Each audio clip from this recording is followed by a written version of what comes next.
Hello guys, so medyo may time tayo today, so i-explain ko kung ano yung napansin ko dito kay Facebook at baka makatulong din sa'yo. So dalawa yung account ko, 'di ba? Ito pang personal at ito naman ay pang count me in, let's go or paangat. So ito yung mga napansin ko, 'di ba? Kasi winawatch ko talaga 'to.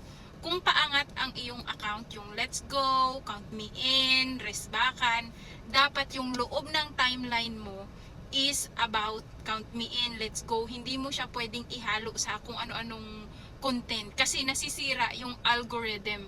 At ito yung pagkakamali ko na ginawa ko for the past 7 months or 8 months. Kasi hinalo-halo ko siya, gulong-gulo ang algorithm. Therefore, ang view ng lola mo ay mababa at ang engagement ko din ay mababa. O di ba parang kukunin na tayo ni Lord. But anyway, so pwede ka naman mag-post ng mga personal ano mo sa story. Kasi yung story 24 hours lang and mawawala na siya. So yung timeline mo, yung feed mo, hindi siya magugulo kung hahaluan mo siya ng ibang klaseng content. O, 'di ba?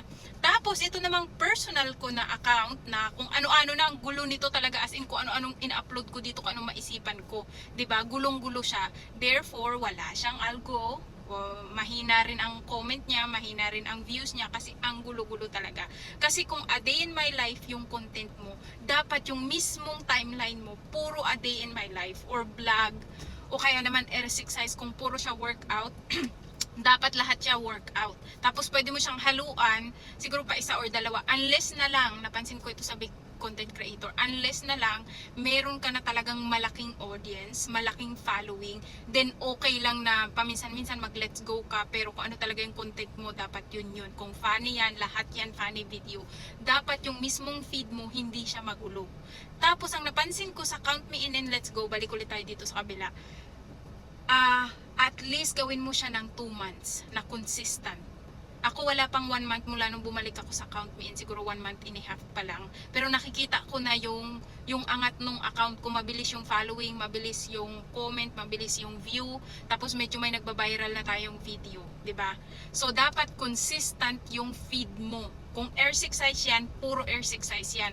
Kung a day in my life yan, puro a day in my life yan. Kung cooking yan, dapat lahat ng nandyan sa feed mo, cooking. O, diba? I learned that in the hard way. Parang kukunin na tayo talaga ni Lord. O, diba? Ngayon, ay, kadyot ka. My goodness. But anyway, ngayon, etong dalawa din ang napansin ko sa dalawang klaseng account. Pag personal vlog ang ginawa mo, bibihirang-bihira sa'yo ang magsisendang tala.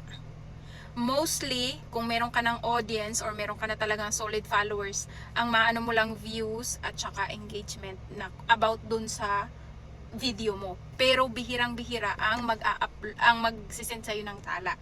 Compare sa count me in and let's go, maraming chance na maraming magsisend sa'yo ng tala, maraming magko-comment sa'yo at maraming views. Ganun din naman sa personal vlog. Pero based dun sa mga tiningnan ko na big CC, walang nagsisend ng tala sa kanila masyado.